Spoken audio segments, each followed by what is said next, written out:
Hello, everyone. Thank you for joining us. Welcome to the Avexia webinar series. Our topic for today is Beyond the Numbers, exploring SpectraCell's next generation of functional testing.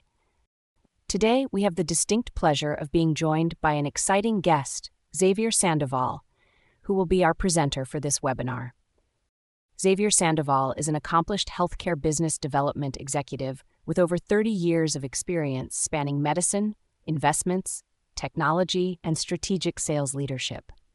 In his current role as National Sales Director at SpectraCell Laboratories, he has helped expand the company's global footprint into 14 countries within his first 2 years, transforming a 34-year-old CLIA-certified, high-complexity boutique lab through innovative technology and strategic outreach to increase awareness of their advanced diagnostics, such as functional intracellular analysis, Lipoprotein Particle Profiling, MTHFR genotyping, and Telomere Biological Age testing.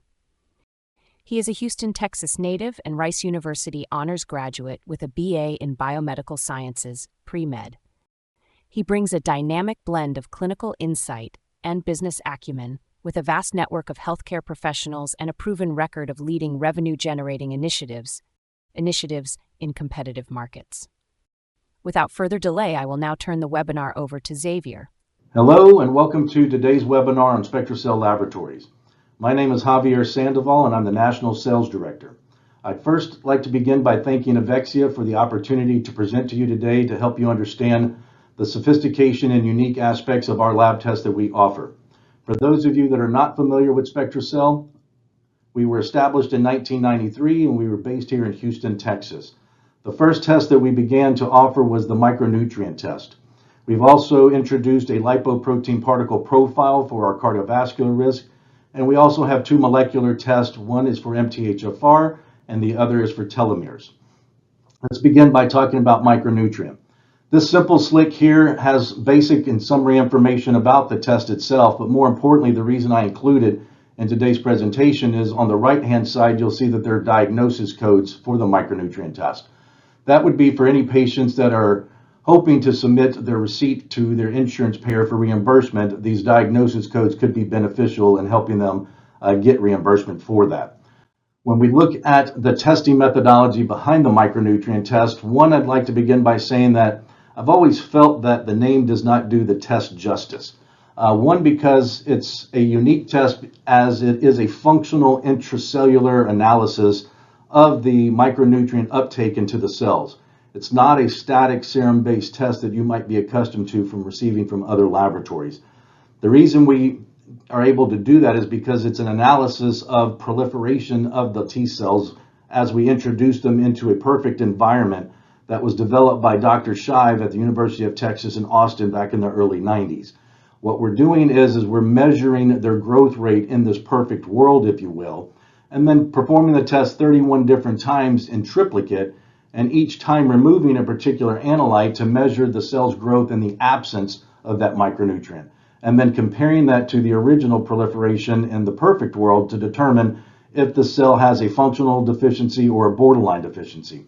What we have found over the last 30 years of third-party independent studies, which you'll see on the right-hand side, is that there are correlations between micronutrient deficiencies and a whole host of different chronic diseases and disorders that your patients may be experiencing, whether it's diabetes and autism, to ADHD, depression, fertility issues, thyroid issues, migraines and headaches, to high blood pressure. The list goes on and on. At the end of the presentation, I'll actually show you an example of what these nutrient disease correlation wheels look like, and then also be providing you with copies of those so that way you can use them for patient presentations as well. The SpectraCell advantage, as we talk about, one, it being a functional test. As I said earlier, it's not a static serum-based test, so we're looking at the cellular reserves over the last 4 to 6 months. So depending on which micronutrient we're analyzing, the cells will maintain these reserves for that period of time. That's why we suggest that the follow-up testing would not be until another 4 to 6 months once you begin the repletion therapy based off of any functional deficiencies that had been identified in the test results. As I said earlier, it's comprehensive because we're looking at 31 different vitamin, minerals, fatty, and amino acids. And then we also will be providing some proprietary scores, one being SpectraCell's, which is total antioxidant function, and Immunidex, which is total immune function. On the right-hand side, you'll see with this marketing piece that we're also showing how other labs are non-functional tests. Some use mass spectrometry, so that way they can measure for the micronutrients and the presence of the amount of mass in the bloodstream, which we find that is not as important as knowing whether the cells are absorbing these micronutrients or not. Some labs will also use serum and plasma as their testing media, which we have issues with because of potential contaminants or other toxins that could affect the results.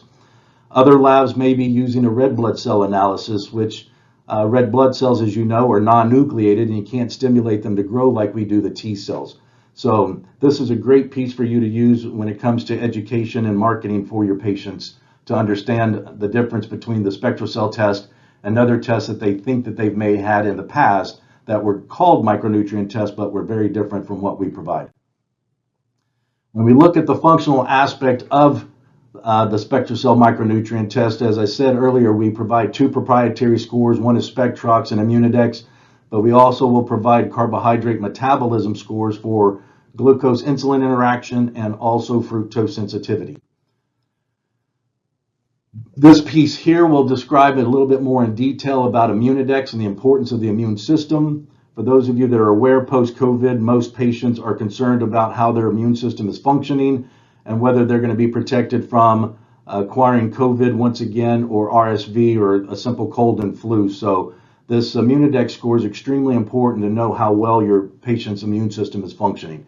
We also will provide a piece on Immunity 101 as well, where you can help explain that to the patients and the importance thereof. As I said that before, our micronutrient test is vastly different than anything else on the market. We're still the only lab in the entire world that offers a true functional intracellular analysis, and we're providing it now in 18 countries outside of the United States. This particular piece is going to be helpful to explain if they are a bit sticker shocked. You know, again, on our website, our retail price is about $550.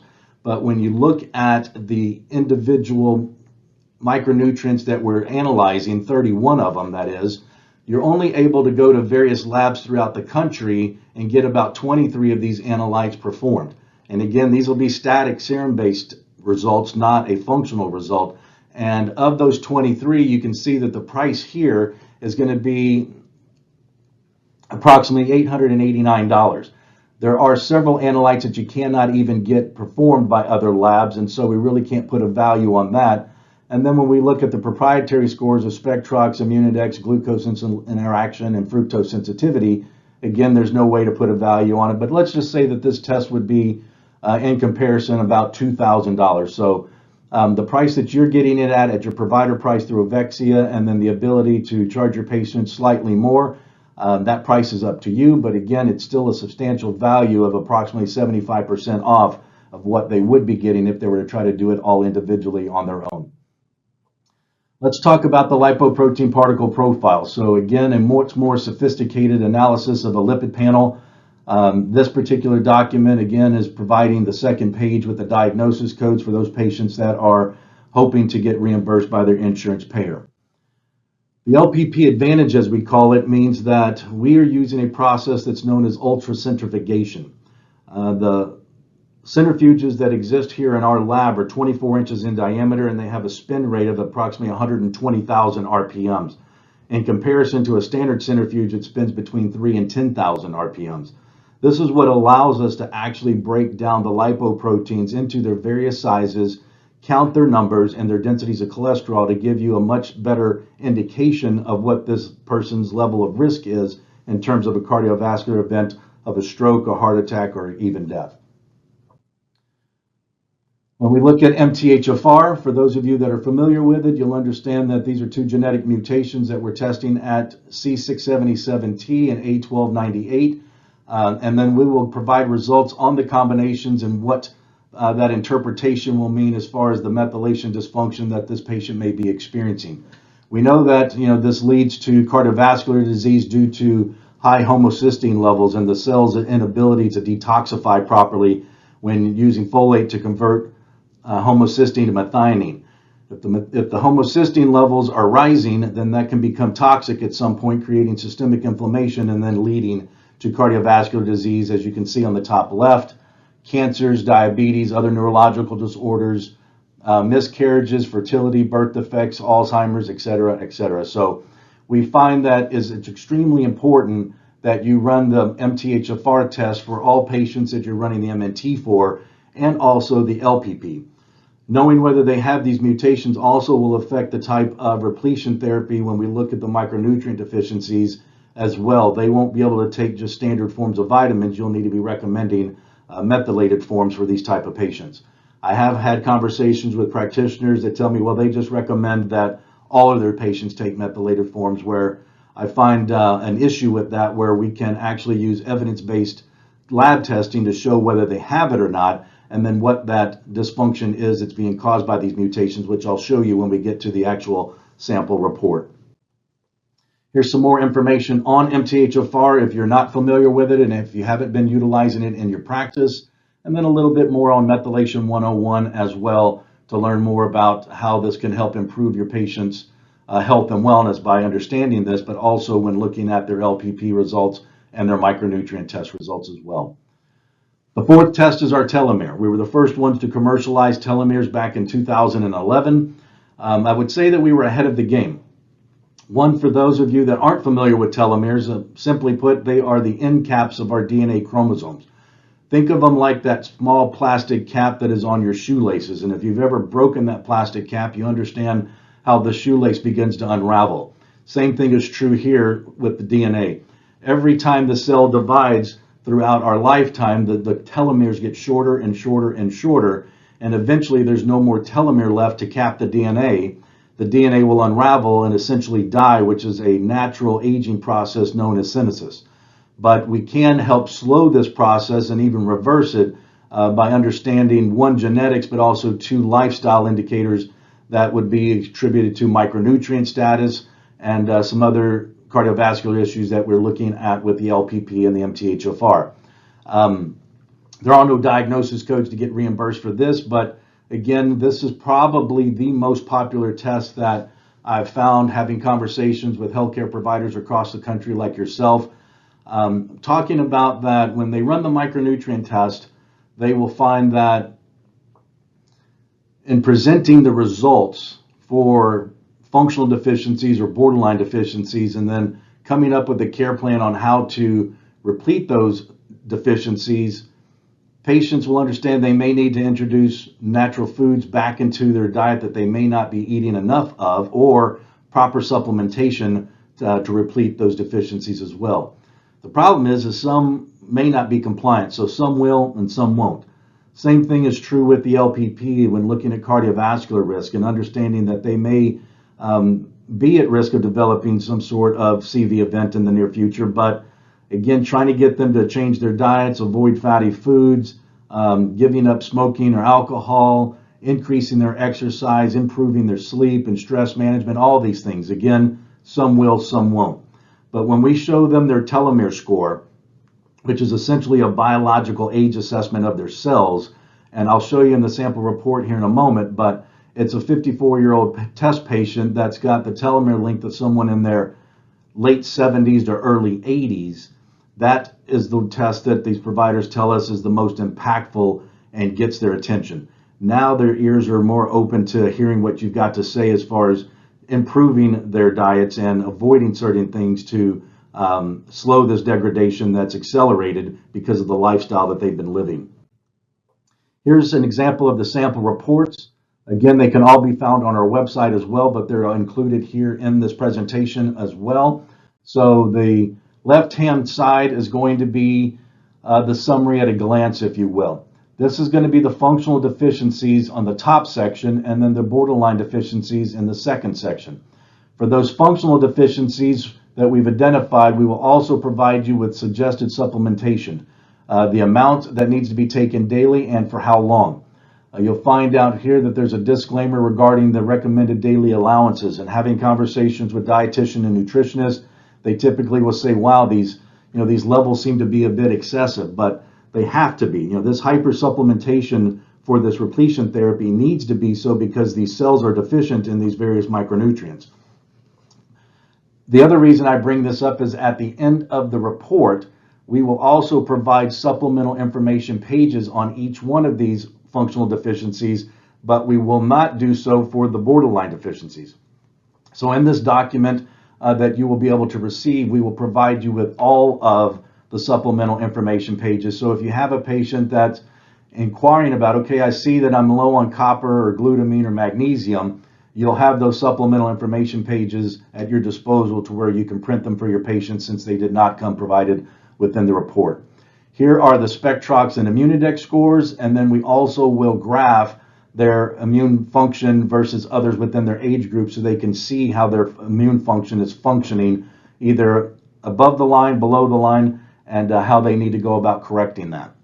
If you've never seen a SpectraCell micronutrient test result before, it's going to be very different than what you are accustomed to. As I said earlier, it may have been a static serum-based test using mass spectrometers to measure for the presence of these various micronutrients in the bloodstream, and you're going to be given a result in terms of a mass, like milligrams or micrograms or whatever it might be.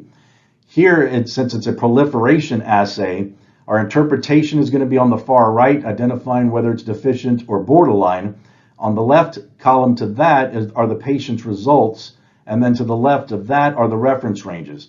These were the determinations of that growth rate in that perfect media, and then what the patient's results were whenever we did the test, as I said earlier, 31 different times in triplicate, each time removing one of these analytes and seeing what the cellular reserves were and what their growth rate was in the absence of us introducing that to them. So here's the B vitamins. You can see amino acids and metabolites, other vitamins and minerals, carbohydrate metabolism, so that's your fructose sensitivity and glucose insulin interaction scores, and then the antioxidant functions as well.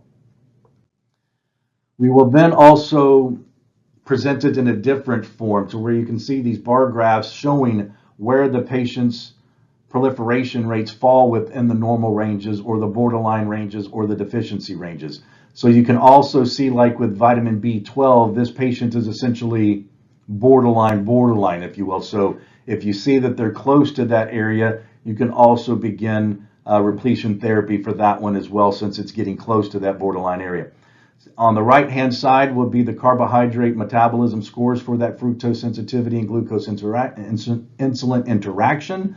And then also SpectraCell's and Immunodex, once again, explaining where they fall in those areas and then what the explanation is for each one of those when we talk about total antioxidant function and immune function. This page is also important to just for your own personal education, because you won't be able to go over this with the patient yet because you haven't received the test results, but it's mainly to manage expectations of turnaround time. Since it's not a static serum-based test, you'll find that we're not going to be able to deliver results in 24 or 48 hours, which you may be accustomed to. It being a proliferation assay means it's going to go through a series of steps that takes time. So once we receive the whole blood, we're going to extract out and isolate the T cells. They'll get purified, washed, counted, and put on plates. They'll then go into phase 2, which is incubation for 5 days. And then they go to phase 3, which is labeling, where we stimulate them to mitogens. And then phase 4, we harvest, count them, and then eventually provide the results at the end of what we say 10 to 14 business days. But just again, to manage patients' expectations, I would suggest saying 3 weeks is going to be the turnaround time. That way, they're not calling you in a week or in 2 weeks because they're wanting to know when their test results are. So I would underpromise and over-deliver by saying 3 weeks, and the test results usually will come out several days prior to that. The supplemental pages here are what they look like. You'll find that they usually will have 4 different sections. The first section being the physiological function and the utilization of the cell for chromium and the functions for that.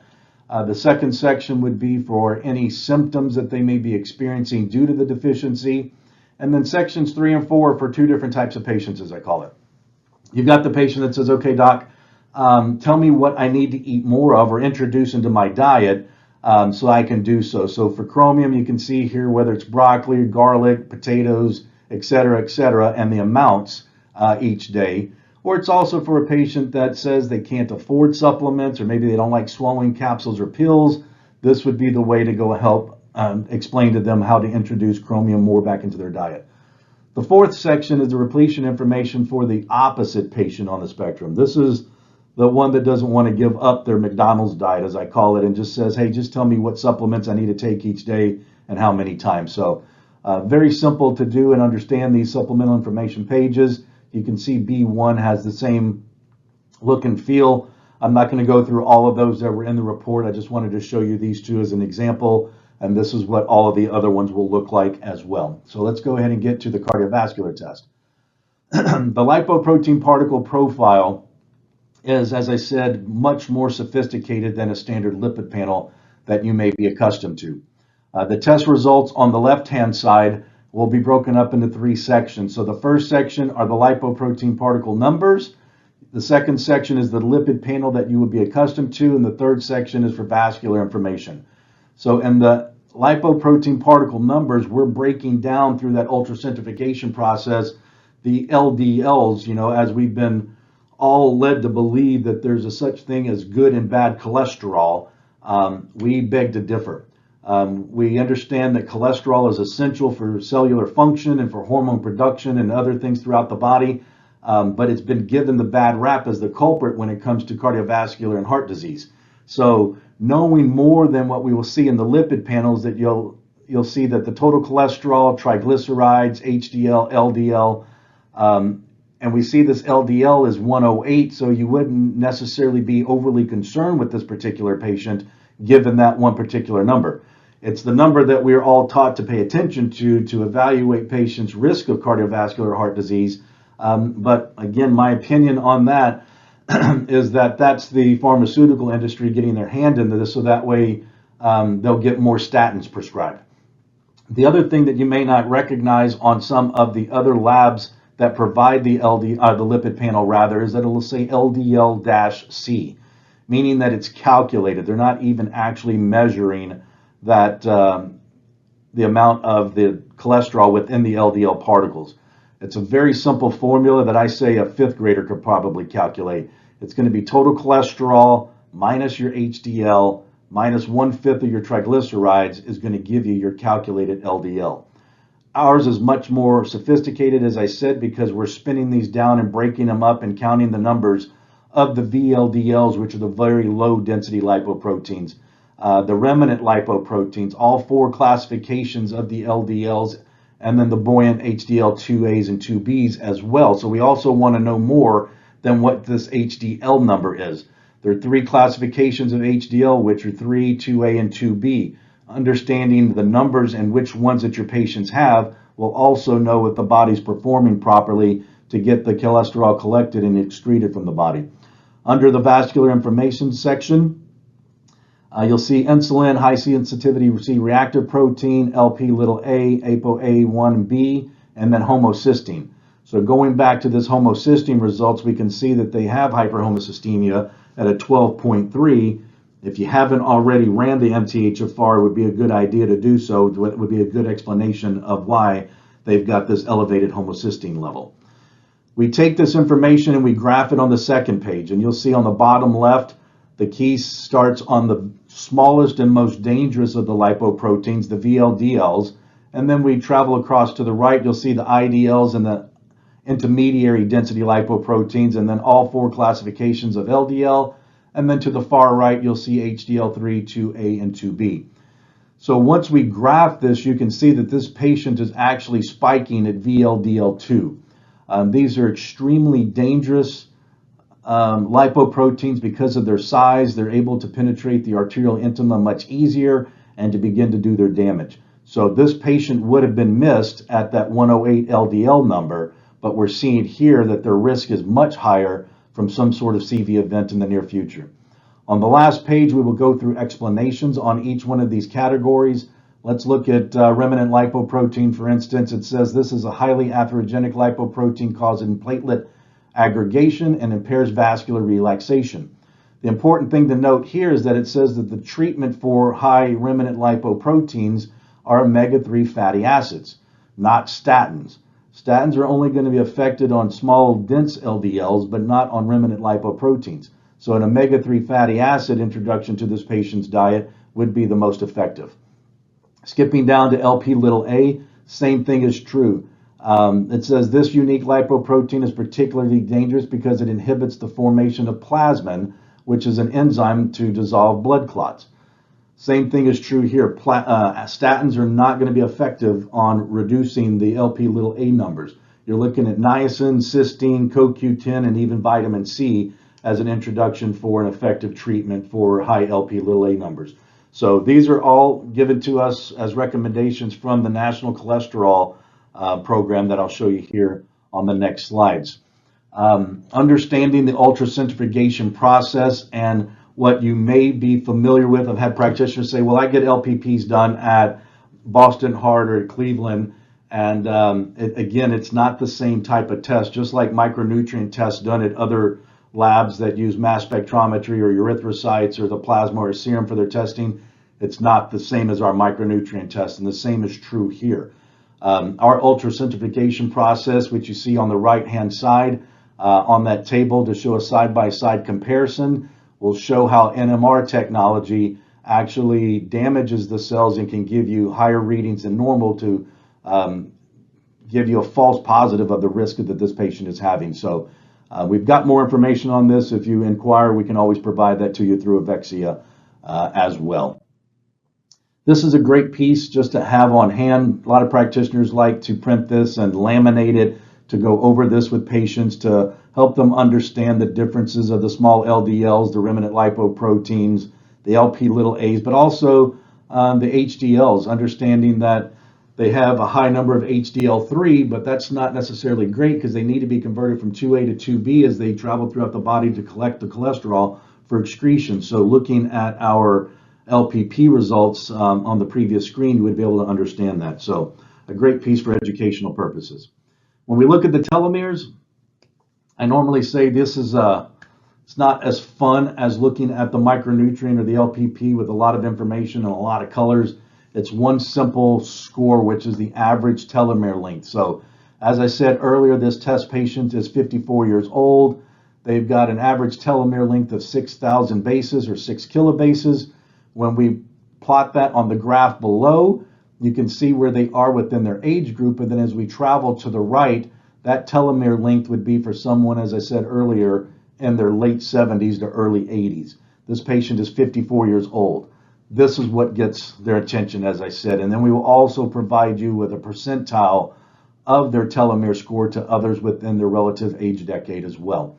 So other labs that are claiming to do a telomere analysis similar to ours are slightly different. They're either using the buccal cheek swabs. Some will use just a simple dry blood finger prick.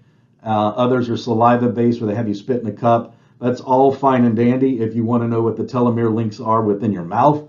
But again, this is a whole blood analysis. So our automatic DNA extractors here in the lab will take this information. We will look at the telomeres throughout the body. And then that's why we have an average telomere length that is a much more better indicator of what someone's biological age assessment is by using our telomere study versus others that may be attempting to compete with us in this space. MTHFR, for those of you that are familiar with it, but for those of you that are not, again, 2 locations, 677T, A1298C. The results will either be negative, homozygous, or heterozygous. So depending on what these results are, we will provide you with an interpretation here in the second section.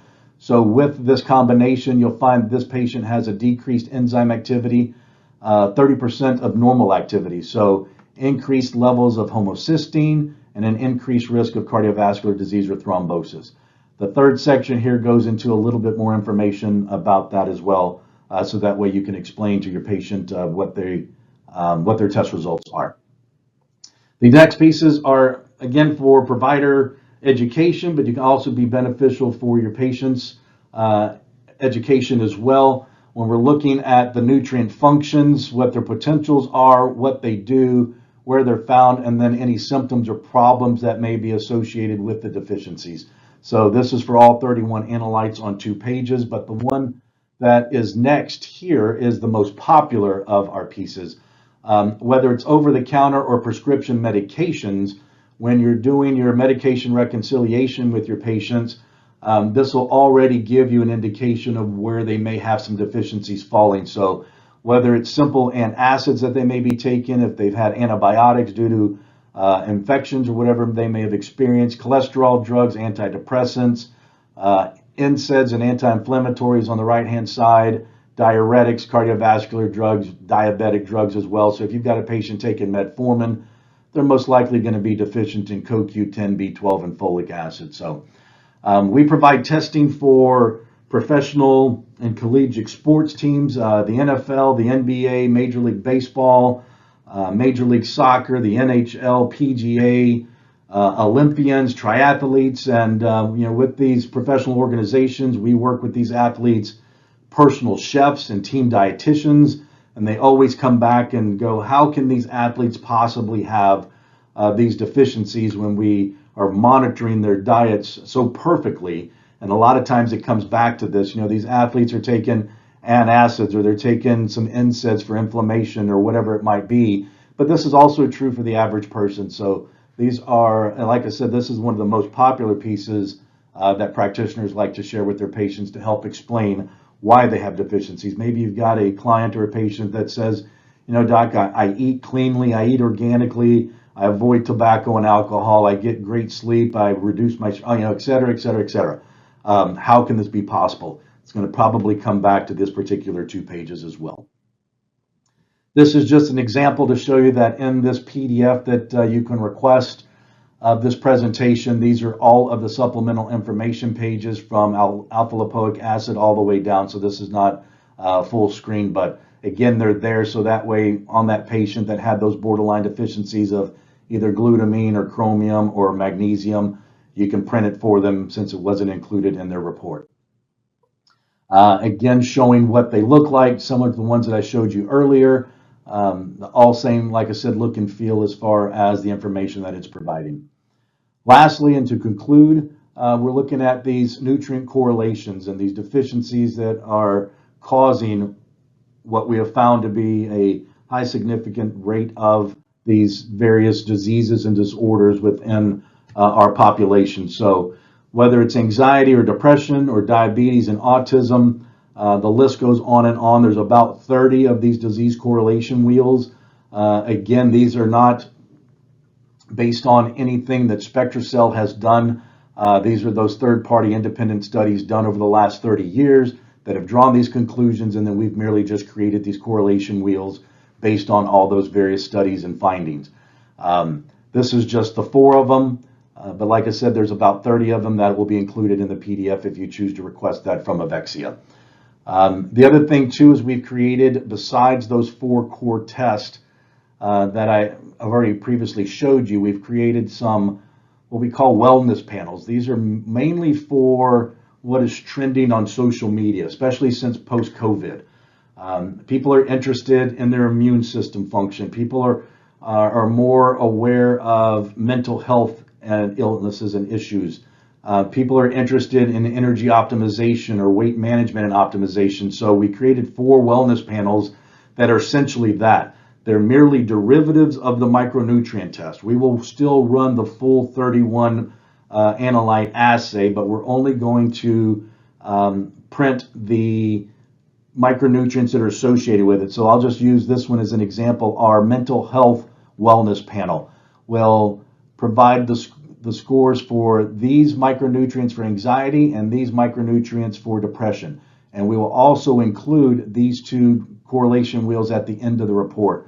So it's a slimmed down version. It does not have all of those pages of looking at the results as I showed you in the micronutrient or the Krebs cycle or the methylation cycle or our testing methodology. Like I said, we've trimmed it down, but it's essentially the same micronutrient test, just more with a specific name for what's trending on social media. So again, energy optimization, immune health, mental health, or weight optimization. So we also have created several combination panels, one being AgeNexus, 2 being CardiacNexus. They're just a combination of 2 tests. So AgeNexus are for any of you that are using stem cells in your practices. AgeNexus will be the micronutrient test and the telomere. Providers are having that AgeNexus test prior to the stem cell therapy, finding if there are any micronutrient deficiencies, starting the repletion therapy for that to make sure that these stem cells are getting the adequate nutrition that they need to be effective and to do their job. It's also providing a telomere score length, so that way you can have a before and after to see how effective the stem cells are also in affecting the telomere length as well. So again, you wouldn't rerun that test for 6 months at least once you've done your stem cell therapy. The CardiacNexus is a combination of our LPP test and our MTHFR. Again, MTHFR plays a vital role with that homocysteine score result that we provide on the LPP. For any of you that are using GLP-1 shots within your practice, as you know, they were designed for the diabetic industry to reduce A1C, and also they found in secondary benefits were a reduction of cardiovascular risk. And the third benefit was that they saw a significant amount of weight loss. We know that that word got out and it became a craze across the country, but we've also created the Cardi A1C. So the LPP is for the CV risk and monitoring of that reduction, and then the A1C component is to monitor your patient's A1C reduction as they're on the GLP-1 shots as well. The last one is the BaselineNexus. That is all 4 tests. Well, let me go back. The AgeNexus and the CardiacNexus are priced differently. They're a discount because of them being a combination of 2 different tests. The BaselineNexus is the newest one that I've introduced in the last quarter of last year. This is all 4 tests being done in conjunction or being done at the same time initially, hence the name baseline, to establish the initial values. So practitioners are using this on all new patients when they come in. Finding out what their telomere score is, knowing if they've got MTHFR mutations, seeing where their micronutrient deficiencies may lie, and then also what their cardiovascular risk is. The care plan and the repeat test results on that will be up to you. The telomere, like I said, we normally don't recommend retesting for about 6 months to up to a year, depending on the score. I've got a PGA golfer that has their telomere test done every month. I don't know why, but he's also one of the top golfers in the world, and so whatever he and his team are doing is obviously working. But the MTHFR is a genetic test. You're only having to run that one once. Nothing will change there, so no repeat test for the MTHFR. The cardiovascular test with the LPP, if you don't see any risk, you can make it a part of their annual. If you see some that's concerning, you could do it at 6 months. If there's obviously issues there, you can repeat it at 90 days, just like you would with any other lipid panel. And the micronutrient test, again, it being a functional test over the last 4 to 6 months, we wouldn't recommend it until that 4th month. So maybe you could get 3 tests out of a year from a patient. At 6 months, 2 tests out of a year. If they don't have any deficiencies, which is rare, I'd say it's probably 1 in 1,000 that don't have any functional deficiencies, you would run that again at 1 year, part of their annual visit. So I'd like to thank you for your time. Like I said, I know that you're busy, and I appreciate you attending this webinar to learn more about SpectraCell Laboratories. Again, we're a high complexity lab. I like to think of us more of a boutique laboratory because of the specialized testing that we do. We say cellular precision with personalized solutions, and so we recommend that you run these tests on all of your patients and to help improve their health and wellness. So thank you for your time again. To request, as you see here, this practitioner's guide or document or the patient information brochures, like I showed you on the BaselineNexus, we've got them on all of our tests. We can have Avexia send them to you in PDF format, or you can request them to where we can mail you the printed version so you can have in your clinics. Just send an email to info@avexiadiagnostics.com. And again, I appreciate you taking time today to participate in our presentation. Everyone have a wonderful day and take care.